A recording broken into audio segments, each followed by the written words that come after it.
There we go. Now we're recording.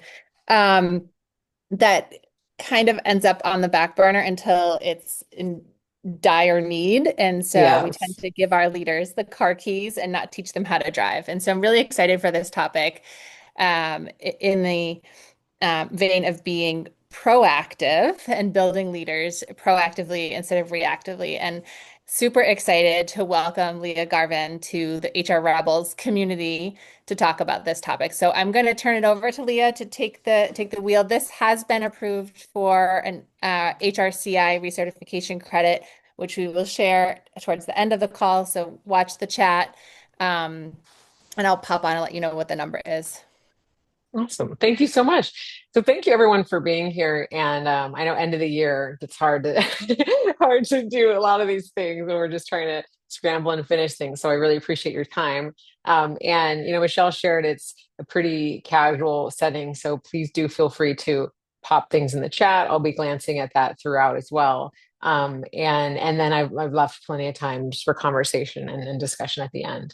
But as Michelle said, this is the topic I'm so passionate about because of exactly what she said. We throw folks into the role and we don't often give them the tools to be successful. And then it causes this extra burden on HR professionals too, because you're supposed to like solve this and you didn't get the resources to do training, or that wasn't even in the plan, and all this fallout hits you. And so I love bringing this topic to HR communities, especially because I've found that in equipping you with the frameworks for what kinds of trainings and support would even be most valuable, that gives you so much more to be able to be driving those strategic conversations, getting way ahead of the challenges that inevitably show up when folks are thrown in to driving without any training. So let's dive right in. Well, and the other reason I'm especially passionate about this is I was on the receiving end of being promoted into a manager without any support. And I remember my first time managing so well.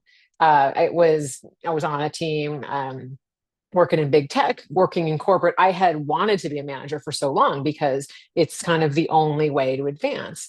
And so, first time managing, person name was Paul, and he was a little bit rough around the edges, but we started off as peers, so I didn't really notice. Like, it didn't really affect me. We each had our own scopes of work, and we went about our business. Now, that was until our shared manager, Kyle, asked me to be the manager. And like I said, I was like, oh my God, this is my chance. He sees this potential in me. This is going to be a path to getting promoted. I was so excited. Now, that wasn't until Kyle told Paul that I was going to be the manager. And I didn't realize Kyle was kind of just telling anybody that was on the team they would be the manager. And so when he announced this, he Paul looked me in the eyes and he said, "You stole my job. I'm going to make your life a living nightmare." And Paul delivered on that promise. He sure did. Every single day was harder than the last. And I didn't know what to do about it. He was always interrupting me. He was disagreeing with everything. He was disruptive in meetings. And yeah, Michelle, you get it. She works with someone like everything was a fight. And I was like, I don't know how to give feedback to this person. I don't know if I'm supposed to be jumping in and dealing with this. So I would go to HR and ask questions. And they're like, hey, this is kind of Kyle's problem, right? Your manager's fault. And it was this huge burden on both me and my HR partner at the time, because this was something that a situation neither of us had to be in, right? And it was something that could have gone really well if, Kyle, my manager, had really teed up the situation better, had really leaned into his role. But because of a lack of support and training and even awareness around how to set up a manager well, it was just really a stressful situation all around. Now, at the end of that, Paul ended up being managed out because he literally did no work. So, and once he was gone, I said, okay, yeah, I'm never going to manage again. I'm done with this. Now, as you can probably imagine, because I'm sitting here and I do, all this work around building better managers, I did agree to manage again, and I had some ups and downs. But along the way, I got really passionate around just making it easier for people, really showing them, what are the foundational skills that we need and how do we make that simpler and how do we make it more accessible. And so that's what we're going to talk about today. Yeah, why am I talking to all of you? about managers. I know there's a lot of different kinds of things that you wrestle with, in the HR space. It's because the situation is pretty dire, right? 77% of managers take on the role without any training or support. Are folks like me that were a high performer and they were asked to take a leadership role without any training or any sort of, setup. A lot of, Gallup has reported the top two reasons people even become managers is tenure in a role. You've been there a long time, kind of paid your dues, or because of, you're a really high performer, right? So you've had past success, but neither of those say because you wanted to be a manager, you were going to be good at it. And this is something I see especially challenging in teams like in engineering spaces or in sales, where if you are like a really, really high performer individual contributor, it completely doesn't translate to leadership, right? You are able to have your head down and get your work done and really, really crush it. And it's very, very challenging for folks to explain that work. Those are just two examples. I think it shows up in a lot of different industries as well. But that's where we start to feel this rub of like, everybody sort of feels like, wait, this was supposed to be a lot easier. The other piece is 52% of managers are feeling burned out. I think that's like 48% of individual contributors. So managers are burning out at a higher rate. Now, this number is probably, I would say, 100% of managers are at the risk of burning out because of all of the change and uncertainty folks are dealing with. Is my job going to be replaced? How do we factor in automation? Are there layoffs? All of these questions that middle managers are being hit with every single day. They don't know how to deal with that. And if you're a middle manager or even a first-time manager, you probably don't have that information. You're not empowered to make decisions around that. You're kind of in this situation where everyone's looking to you for the answers and you don't know how to deal with that. So a lot of times folks don't say anything at all or say too much, and they fall into one of these kind of pendulum swings where the team feels completely unsettled.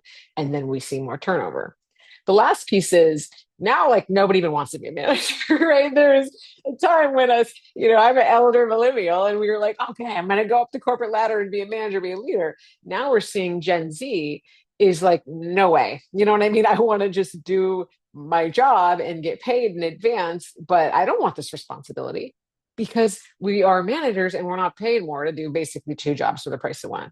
So the situation is an incredible a burden on HR leaders because we've all heard it. People don't leave companies, they leave managers.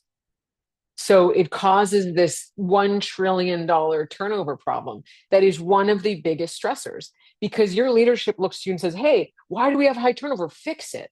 And it's like, well, it's all this other stuff that happened down the chain.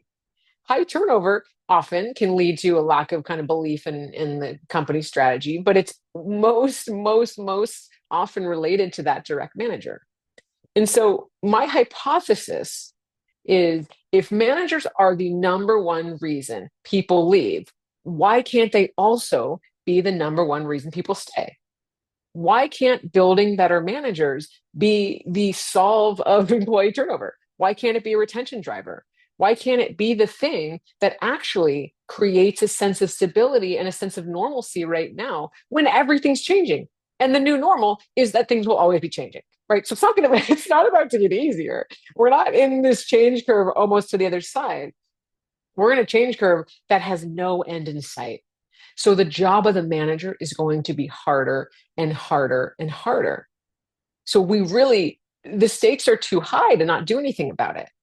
And I think the challenge that I hear from so many HR consultants and even folks working internally in larger companies is there's, a feeling of like, oh yeah, we need to support the managers or we need it like from kind of the broader company, but then it's not put into action or you're asked to solve something without getting resources or without specifics or without a lot of that support even for yourself. And so again, what I want to talk about is a very kind of concrete set of tools that I think has the highest leverage to really up-level your managers, to really equip you with that. And so I think, yeah, I mean, the question around AI is coming up in every type of industry. Coming from working with big tech, it's like looming. They're like engineers are building technology that's like literally supposed to make them obsolete. what an existential situation that folks are dealing with. And I think again, it's putting this new set of pressures on managers to both figure out how to incorporate AI, but also how to talk about uncertainty and a steady state of uncertainty. And that's actually a skill that we can equip them with, but it's something that we need to be acknowledging. So I think in the point around AI, it's twofold. It's really, learning how they're going to, or multifaceted, not just two pieces. It's learning how they're going to utilize it in their workflow, assessing where it makes sense for their team, maybe upskilling their own team members, understanding how it plays out in the future of their industry, in the company, understand. So it's created this whole new set of things to have to figure out. But the biggest thing I would say when it comes to AI is I think a lot of us, because like where the tools are at right now, it's being kind of overpromising, like this will replace having to give feedback. This will replace needing marketing. This will replace the need to think ever again. And managers that are struggling jump into ChatGPT and are like, how do I have our conversation? Give me the script. And we're ignoring the fact that there's two people in that conversation. So again, the tools can supplement, they can help us get better at it, but we can't use them instead of thinking. And so even when it comes to, hey, help me prep for this difficult conversation, we also want to learn how to actually give feedback and have practiced it. And then it's a really helpful tool to weigh some different ideas. But if we're not learning the skill, just having scripts and more information, we're getting the what without the how. So I love the question, Michelle, because I think there's a real desire to jump into, well, why would we need training and why would we need anything if my managers can just type a question into, generative AI? And if you get the information without the how and you haven't practiced it, it's like it falls, right? It's like a bucket with holes in it, or you're putting like water in a basket. We need the foundation to kind of create the bottom, and then it's extremely helpful on top of that. So we have the power. I truly believe that managers can be the reason people stay. I know this because I've left jobs because of managers, and I've stayed in jobs because of managers, and I've worked with hundreds of people that have done the same. I think we've all been there. If we haven't left a job because of a manager, we've probably thought about it. We've probably, it's probably degraded our quality of, definitely our work quality. A lot of times we bring that home. It makes us stressed with our family and our friends. We sort of have trouble checking out, right? This is the driver of some of that primary driver of disengagement we're experiencing. But how do we solve this? Well, I think the biggest thing getting in the way, as you can imagine, is training. And it doesn't have to be, investing hundreds of thousands of dollars in this huge, large scale thing. I think there truly are some foundational skills and that we can give folks to address it. And so that's where I come in, right? I'm Leah. I'm known as the team whisperer because I spent a decade driving team operations in companies like Google, Apple, and Microsoft. Now, in these companies where they are the most desired to work at, where they have the top talent in the world, I found it so odd that, well, why are projects still delayed?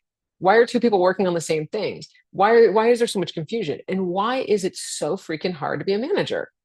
And when I looked at this, I thought, hey, my responsibility is around, creating the systems to be shipping software products or hardware or whatever.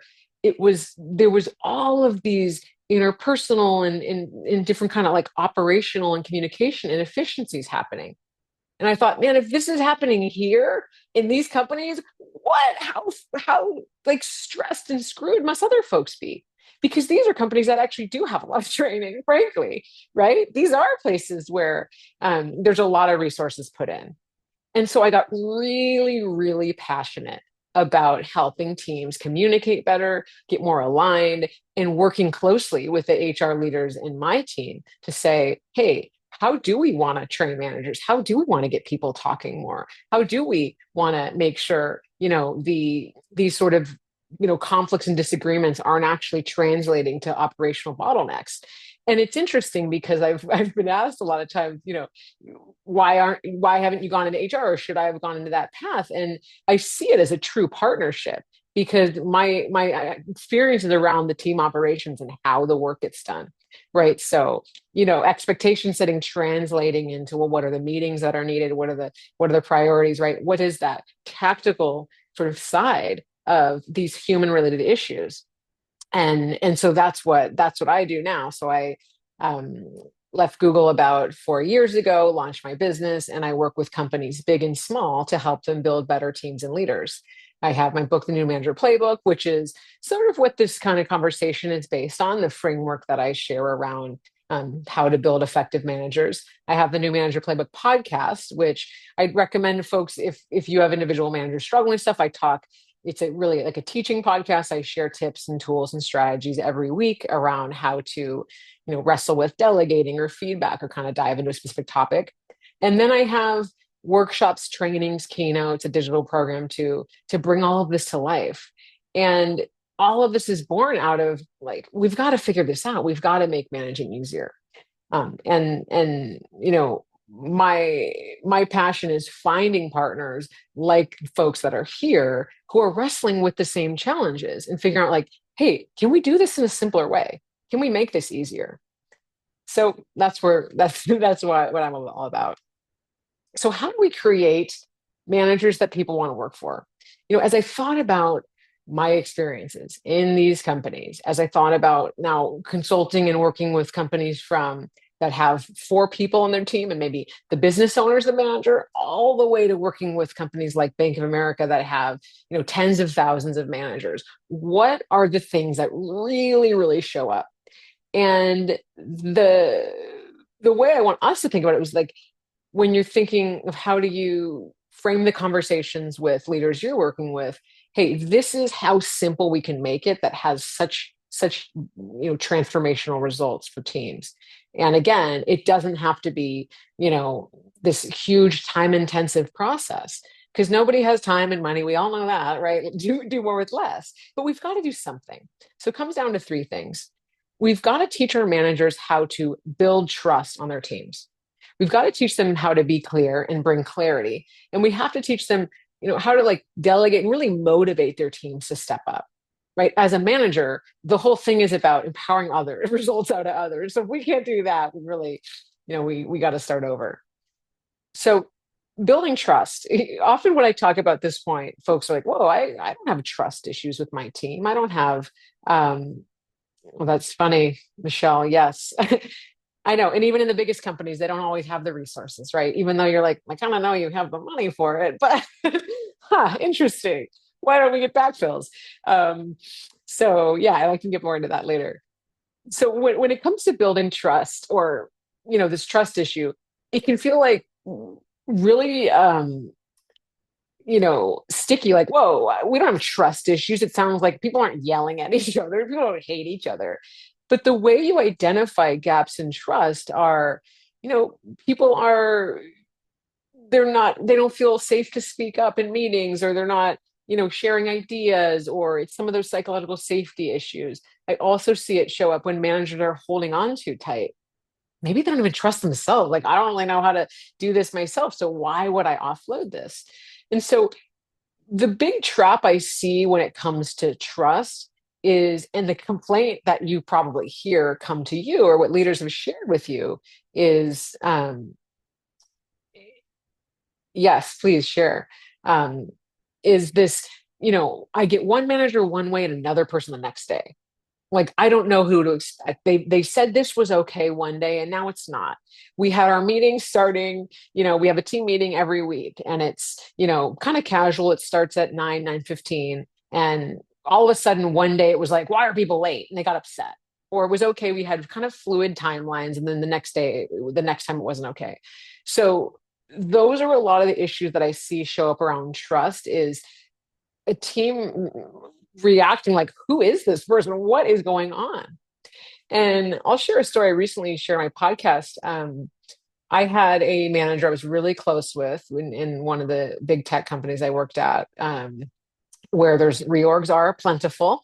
And she was really huge advocate for me. We always kind of helping identify really high impact projects. And one morning she sent me an email and said, "Hey, can you kick off this project with this team, in Zurich?" And so I was kind of reaching out to folks for about an hour or two, really trying to figure out schedules and timing because, West Coast to Zurich is a huge time difference and it was like a lot of wrangling. So I was doing that for about 2 hours trying to get this kickoff.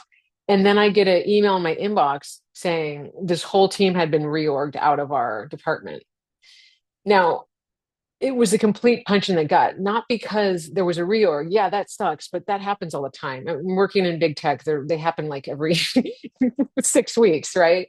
What was the punch in the gut was, why did she ask me to kick that off when she knew this was coming? It was so out of character. And that was the moment when I was like, who is this person? I don't know if I want to stay on this team.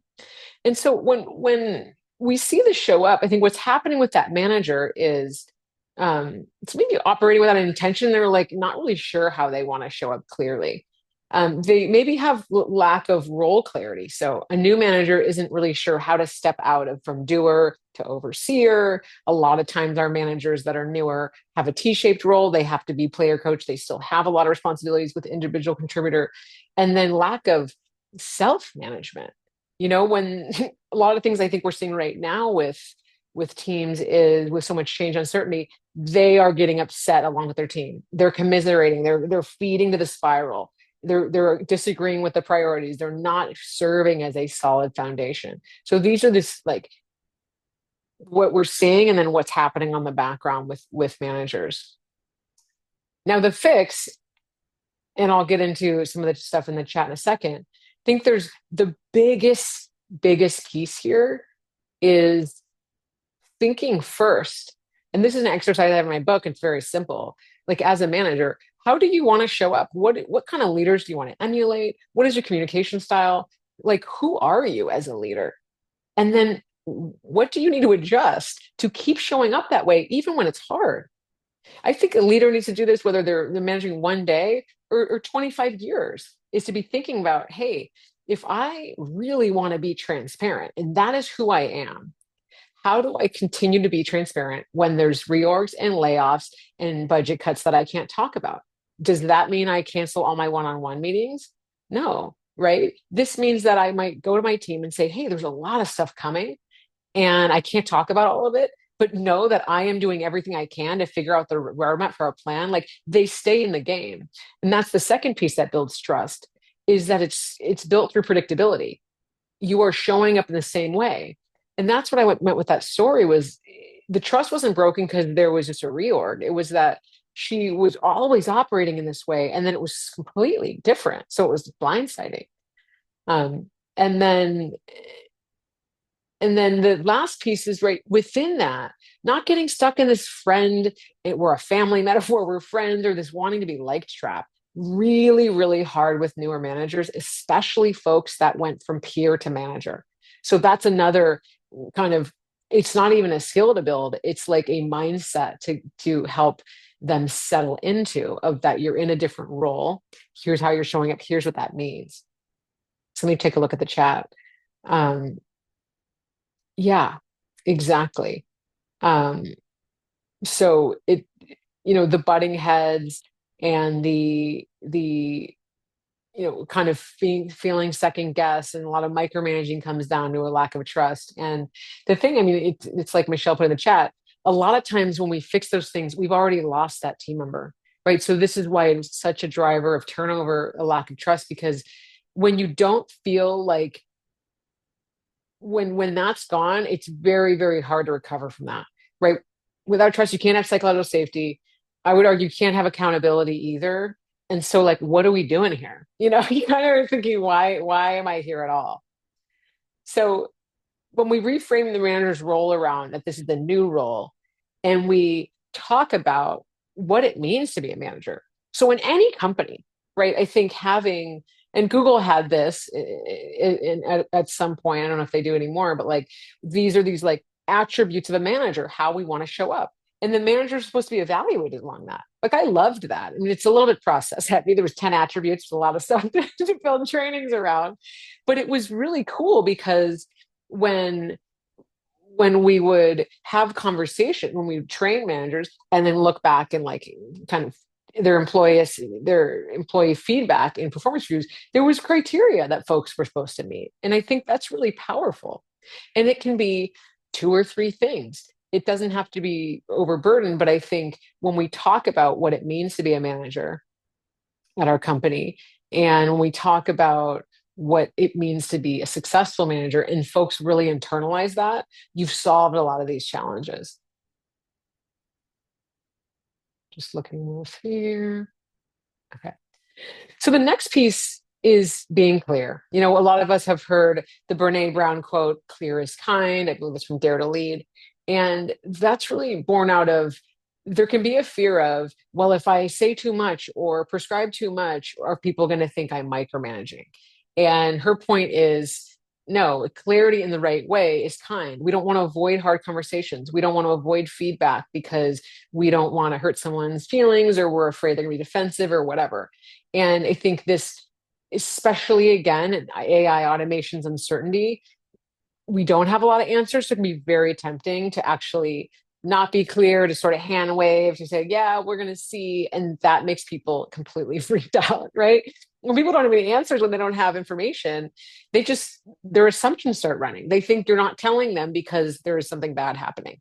And that is, again, a, a shift we can make with managers, right? It's a reminder of like, what do you think is happening when we don't tell people anything? They think there is a plan coming and you're like avoiding, when's the shoe going to drop? So what I typically hear, and I think I'm guessing, from the HR side, you hear around this is, I'm always being micromanaged. My manager, I don't even know what success looks like. They're always in the weeds. When people fall into micromanaging, they're doing it to high performers, low performers, everyone, because it's a manager thing. It's not about the team members. And so that's the big challenge of like, I can't even do my job. Like, why am I even here? Again, as you can, as you're saying, this is still related to trust. Like you're not allowing me to do my job. You don't believe that I can do it. There's a lot of that coming up.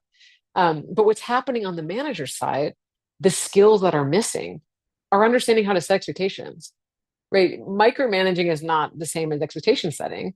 It's the lack of expectation setting. You're like, yeah, go run with it. And then you see somebody working on something, you're like, oh, that's not how I want to do it. Can you change this or can we fix this? Micromanaging is really not about the what, it's about the when. It's about micro corrections after something has gotten started. It's also a lack of feedback. We're micromanaging because we didn't say the first time or the second time when we thought something needed to shift. We didn't reset expectations. And so that's where that starts showing up. And then huge, huge gaps in accountability because we're not taught, something's okay for a little while or we don't say anything and then we decide it's a problem.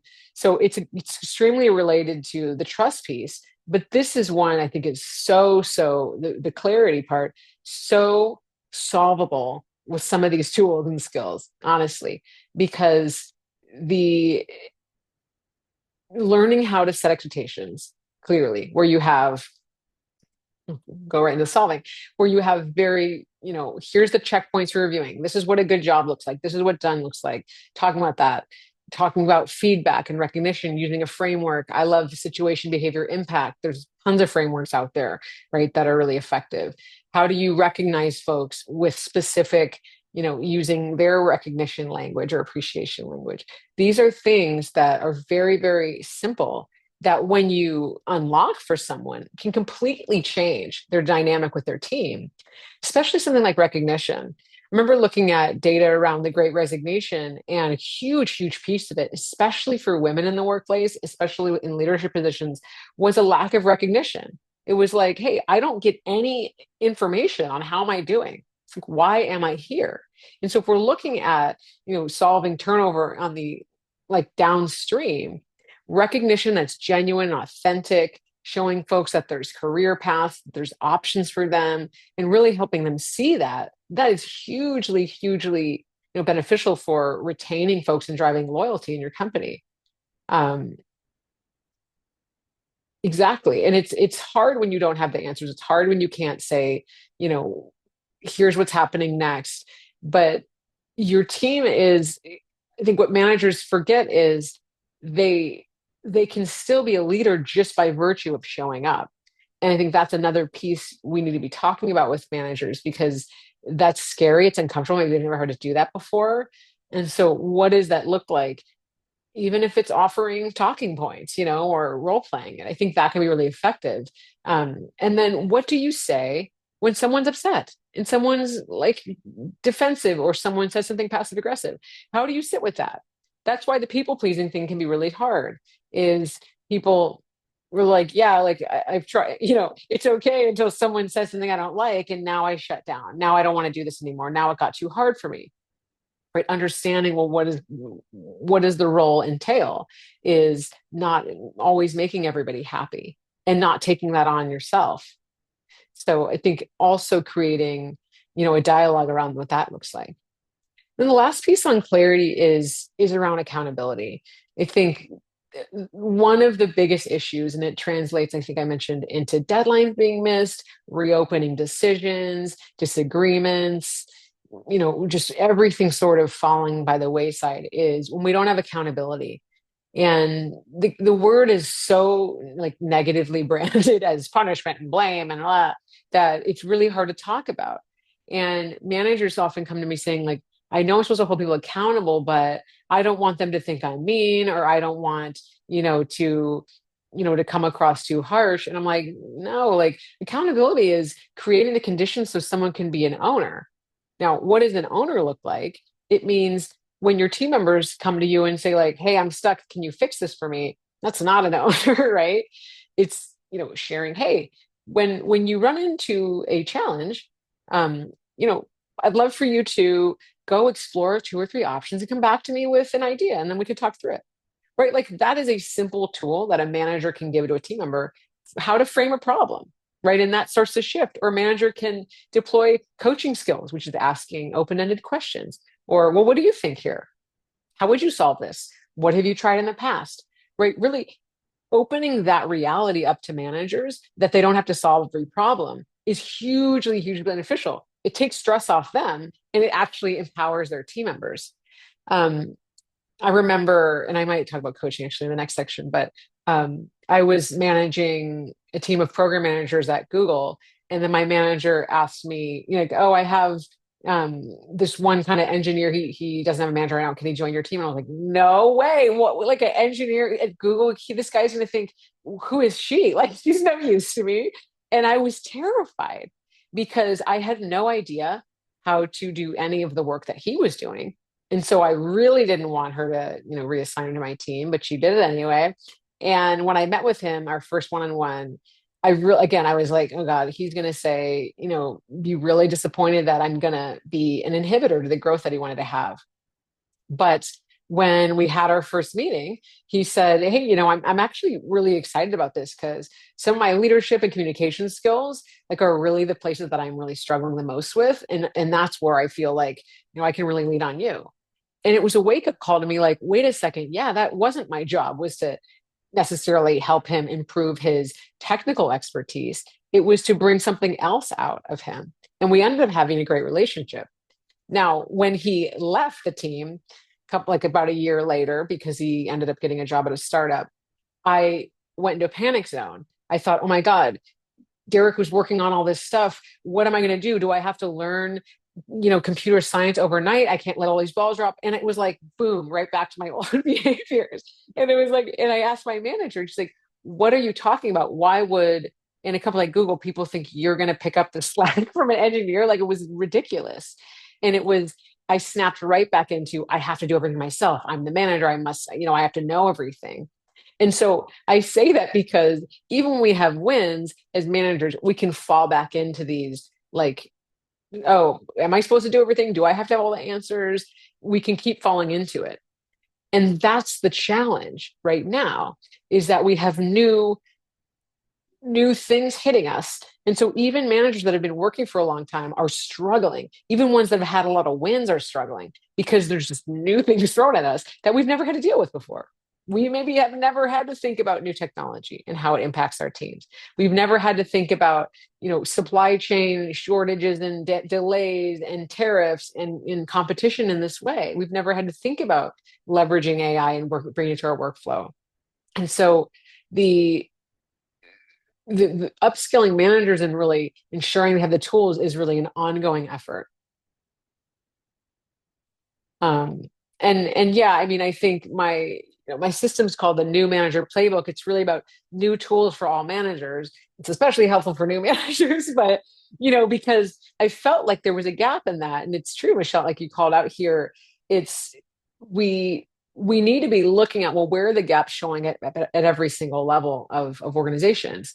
I just did a session at a leadership offsite for engineering leaders in the search team at Google actually a couple weeks ago. And I thought to myself, like, God, like, well, I can't teach them anything about, I'm not supposed to teach them about how to design search in this day and age. But what I talked about in that session, and what I think we can all be doing, especially with more senior leaders, is asking some of these open-ended questions of, how are we talking about this at scale? What conversations are we having? When our managers are ill-equipped for this moment, what are we doing?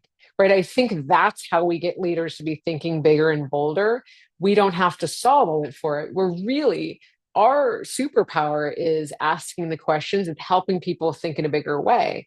And really, I think too, in some of these industries that are really being hit the hardest with AI is calling, like, is saying, hey, people are scared right now. Like, we've got to be talking about this. And the conversation was incredibly powerful in this session because, like, the leaders were really opening up to, like, yeah, this is this reality we're in. We do need to be thinking about this. So, I think when we, to kind of recap this clear section, when we're showing folks how to define success, these issues start going away, right? We're operating at the right altitude. We're not in the weeds. We're not micromanaging, and our teams have space to be able to get things done. So last is delegating and motivating. And I mentioned, if with all that's draining folks right now, it's not an easy time to be a leader at all.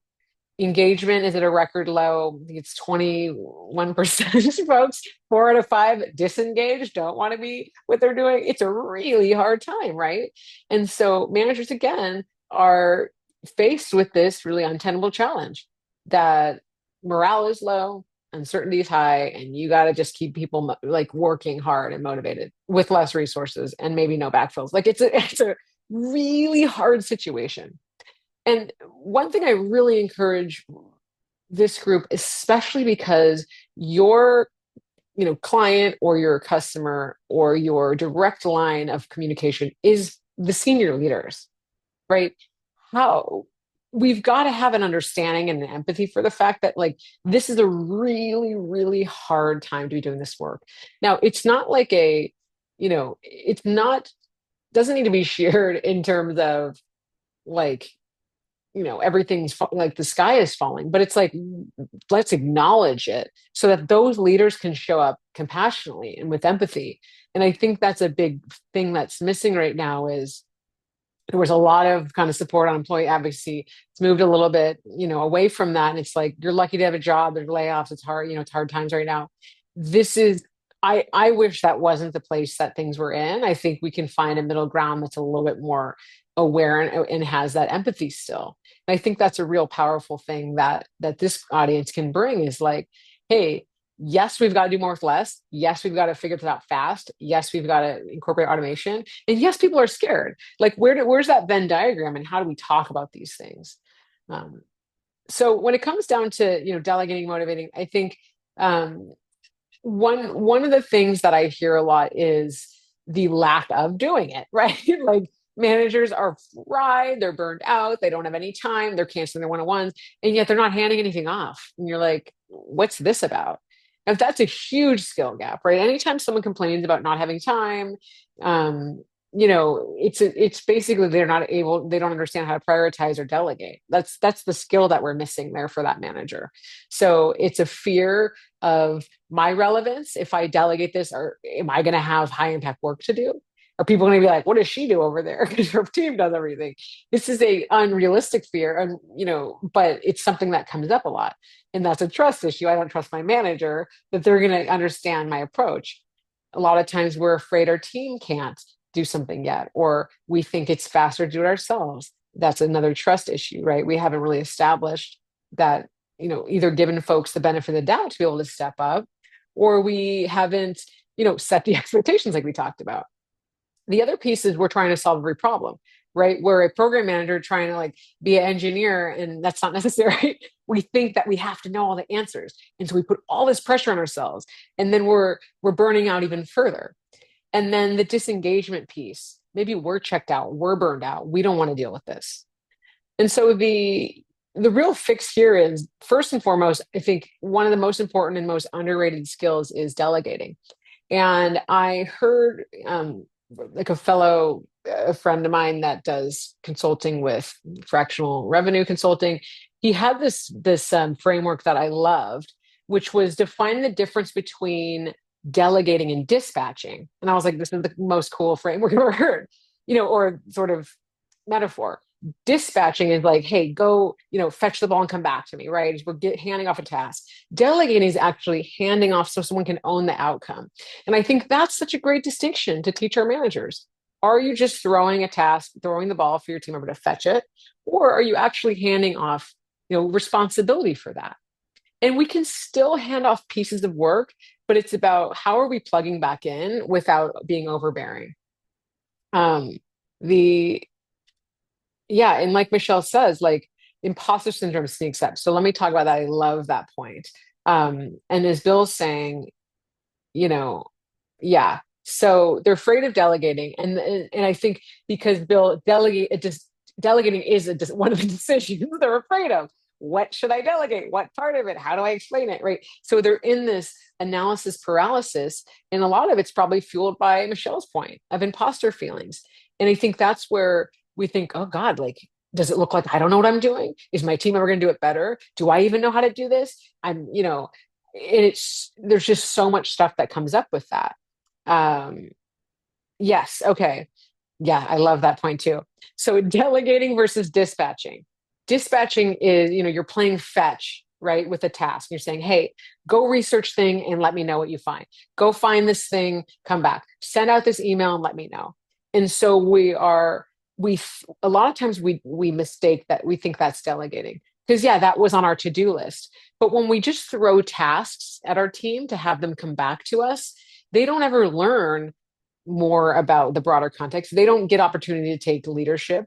They're not stepping as owners. They're like operating as like literally like, if you were sending it out to like a virtual assistant or asking ChatGPT to fetch you an answer, right? So that is when we mistake that for delegating, that's the dispatching, we miss this whole opportunity to actually give our team members opportunity to step up as an owner, running a whole project, taking on, a big high impact presentation to leadership, that delegating that and saying like, hey, these are the parameters, these are the expectations, but I want you to own this. What a trust builder, right? What a confidence builder for our team. What an opportunity to work with them and say, hey, I know this is a stretch. Here's how I'm going to support you. Coaching them through how they're delivering that presentation or some of the communications. Like, we miss all of this time to lead when we think I'm delegating. I had my team members send the calendar invite out. It's like, no, it's not just getting stuff off your to-do list, right? And so that's the biggest thing. And that's where coaching comes in, right? I mentioned the open-ended questions. I mentioned, Bill, I completely agree. Actually, I had an episode on my podcast about that today. Let's come back to that because I want to talk about, the right way to use AI. And Michelle, or my opinion on that. Michelle asked at the start of the call. So, last piece I want to say here is dot connecting. This is something that I think also is a big manager responsibility that they don't typically do. Very easy, not easy skill, but a simple one to teach them and to empower them around is understanding, where your team fits into the bigger vision and talking about that with your team. Hey, this is the company strategy, or this is the our department's, charter. Here's where we fit into the picture. Here's how each role fits in. These are conversations that build a ton of loyalty, a ton of engagement. It shows people that you're not just a cog in a machine. And then also, that's kind of some of the backbone of career conversations that build more buy-in as well. Then the other piece is seeing when someone feels like, well, I don't understand how my role fits in. And I saw this all the time doing program management. It can feel very administrative, very tactical. And I had a team member come up to me once and said, I feel like I'm just a task babysitter. Like I'm just a professional nag. That's my job. I just send emails like, hey, is this work done? And I said, this is problematic because if that's how you're thinking about your role, this is how you're going to show up. And so I said, hey, I see a program manager as the glue between marketing and engineering and UX and product. You are, mapping out the schedule and the deliverables, and you're foreseeing risks and you're setting mitigation plans. Like nothing would get done without that. And I connected her work to a bigger meaning.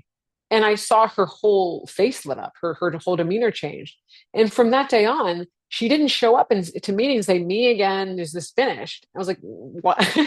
She was getting in her own way. This was a real coaching opportunity for me as a leader to connect, well, how does her work fit into the bigger puzzle? And I think sometimes we don't realize that that's happening with our team members, that they're feeling like, well, what's the point of my job? And we're thinking, well, I just do this thing. I'm not the glamorous job. There may be someone that's always, getting credit or recognition, or they're in the sort of front facing work. And to be really doing that on a regular basis, that's such a critical piece. So I think, the big takeaway here is, delegating and coaching instead of doing or thinking we have to be solving every problem. That's how we make folks, we start to bridge that connection back to their work. It builds more loyalty. It allows them, even when there are unknowns, saying, hey, I don't know what's happening in the future, but right now, here are opportunities to really grow your skills in these different ways. Like, let's really seize that moment, right? So that creates buy-in even when there's a lot changing. So to kind of bring us home, again, like I said, I truly believe that when managers have these skills, and it's very straightforward, very simple. It's feedback, it's recognition, it's delegating, it's expectation setting, really leaning into that intention. These core skills are what has, the power to make people stay and to say, hey, I feel supported, I feel seen, I feel recognized, I know what to expect, I know what I'm getting. It's game changing because these are the exact things that are missing in so many teams. And last thing is, I think it's not about automation. So we're heading right into Bill's question. It's not about theories. It's the tools to foster human connection. Like this is I like to say, like, this human operating system. This is what we are creating to work in conjunction with our digital operating system or whatever, right? Because what we want to make sure is that folks aren't opting out. I think what I see, and it's very concerning, is like, oh, I'm going to have type this whole thing in AI and forward it to my team members. And they're like, ugh, my manager sucks. They're not showing up. And I'm sure all of you are seeing that from every level of organizations. I'm hearing it happen in like the top of the top leadership, all the way down to the first time manager, of thinking, oh yeah, like this is so great. It synthesized my ideas. It's using headings, it's using emojis, and it's like perfect. It's done. People need the human part, right? And so the skills that we talked about today all complement great with automation, right? Like, hey, delegating in our modern world, in our new sort of way of making sense of things might be, what am I keeping? What is my team keeping? And what am I delegating to AI? Right? That's an example of when we learn how to delegate, we can actually make that decision differently. Same thing as setting expectations, right? It's prompting, right? When I know how to explain something clearly to a team member, then I know how to explain something clearly to AI. And I think that's the point, right? Like, as Bill's saying, it needs specific instructions, and it needs to have I think it needs to be thought through first. Now, in my episode of the podcast today, I talked about an example I read on, I think I saw it on LinkedIn or somewhere, like a tech CEO, an infamous tech CEO, had an assistant that asked them, oh, and I'll move on to questions in a sec if you want a tool here. Um, a tech CEO assistant said, "Hey, can I have a raise?" She'd been working for 12 years. And he said, "Okay, take a 2 week vacation. And then when you come back, we can talk about it." Over those 2 weeks, he did the job that what he presumed she was doing. And when she got back, instead of giving her a raise, he fired her. Now, what I'm assuming, that's the only part of the story I have, just to be clear. What I'm assuming is he scheduled his own meetings and calendar, responded to emails, and he assumed he had done the full job.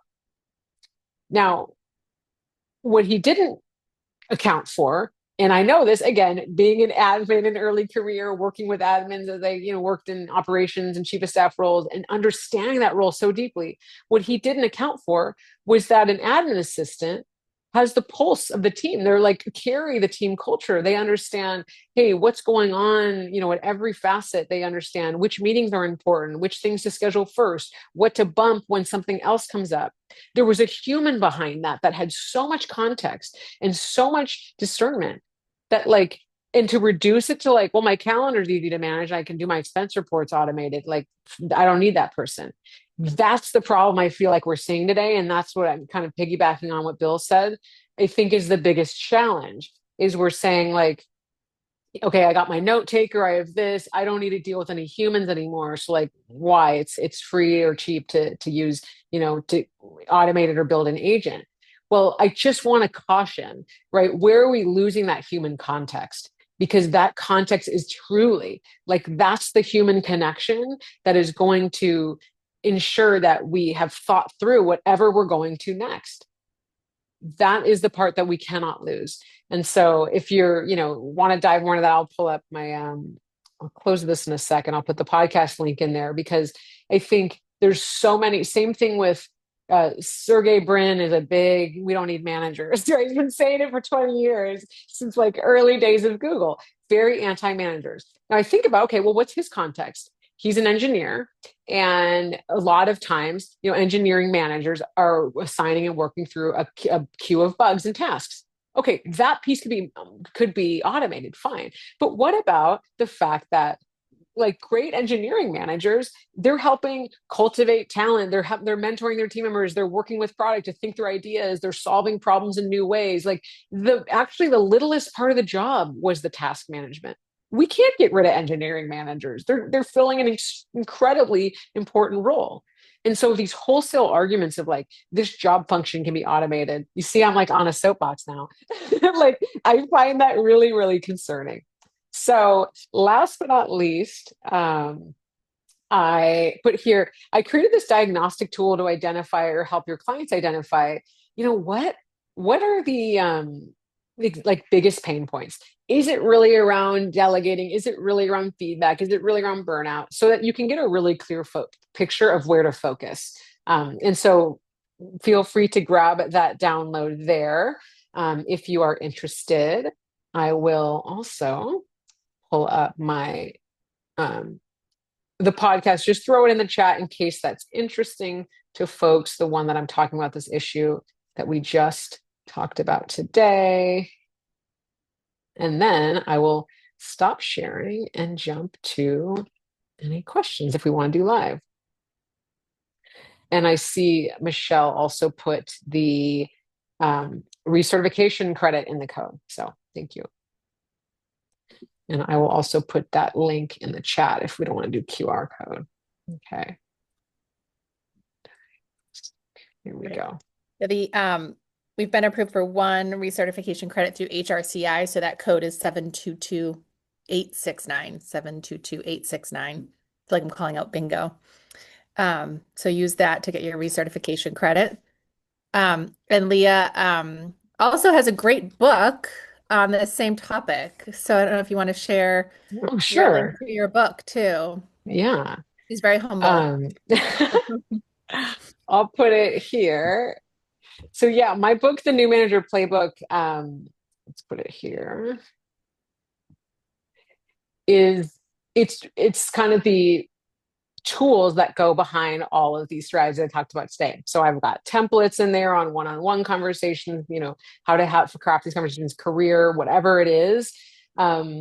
I really wanted to create the book that I wanted when I was that first time manager dealing with Paul and feeling like, I don't have any support. So, um, yeah, I encourage folks to check it out or even reach out if you want to connect from here. I'll also put my email in.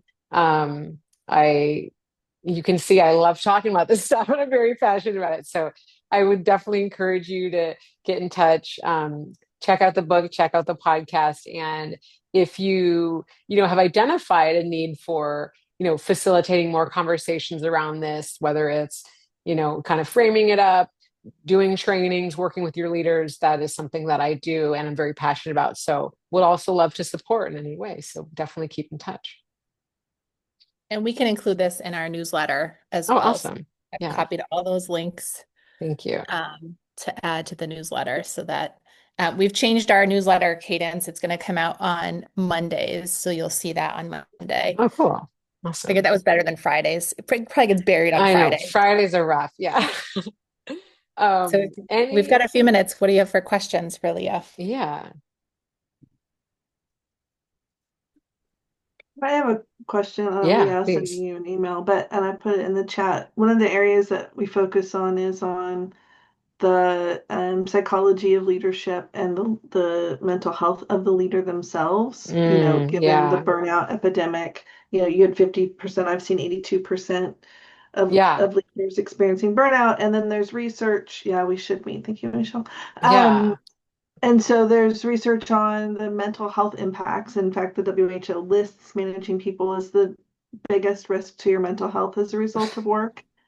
So do you Yes. see any organizations kind of understanding that impact that it has, not just on the leader as an individual, but kind of ripple effect through the organization?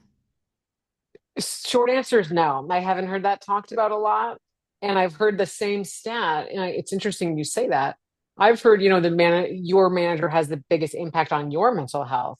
And so Hmm. it's so funny that it's actually both, right? It's like Yeah. doing the job.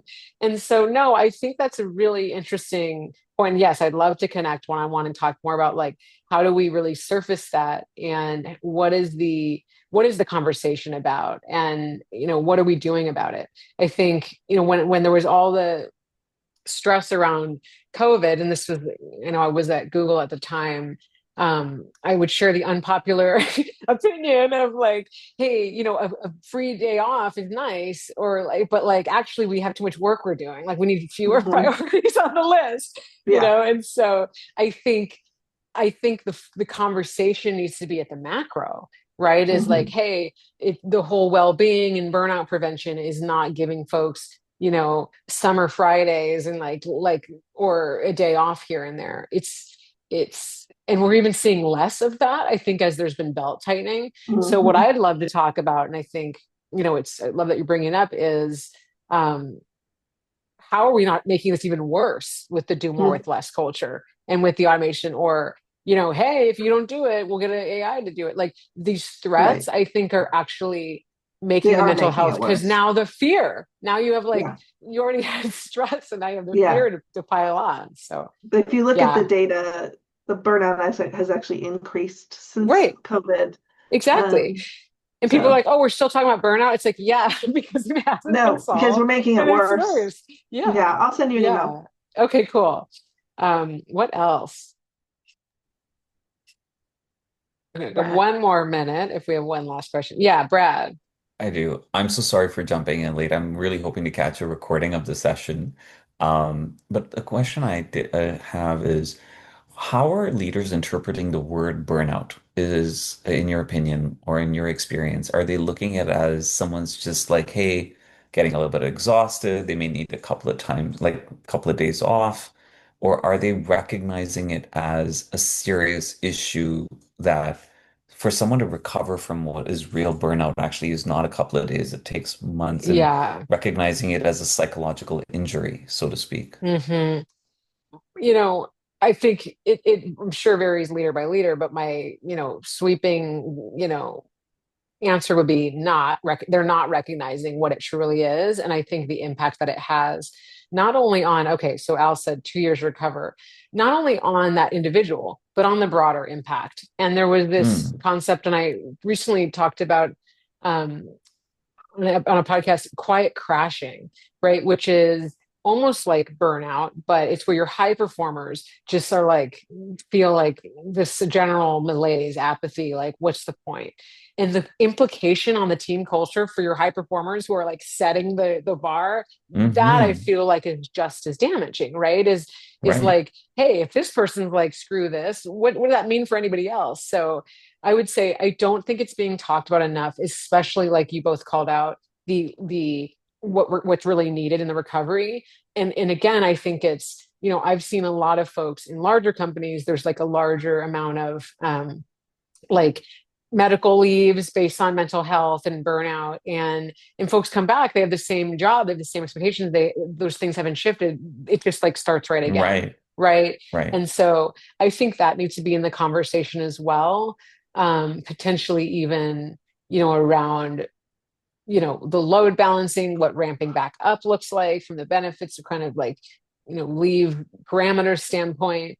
But just to say it again, I think the expectation we have, and now this threat like that you have to outperform a robot, is like so unreasonable that I Yeah. think Good we luck. truly, Yeah. right, like we Yeah. truly need to rethink this.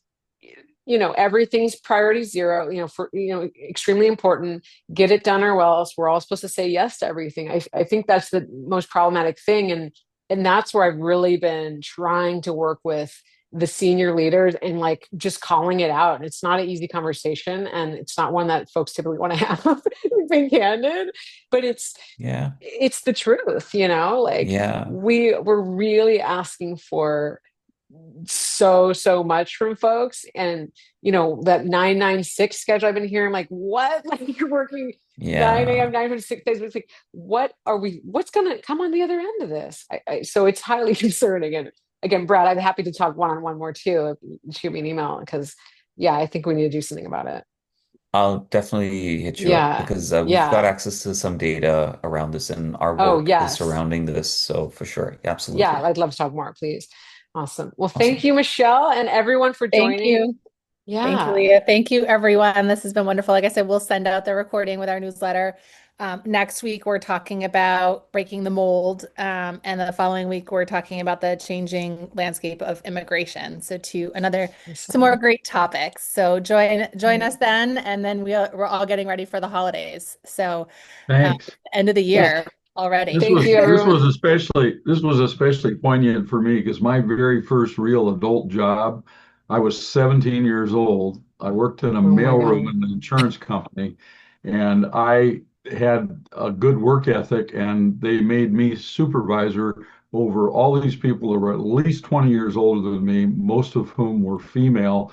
They did not like having a boy Mm, manager. And so this is 70 years ago.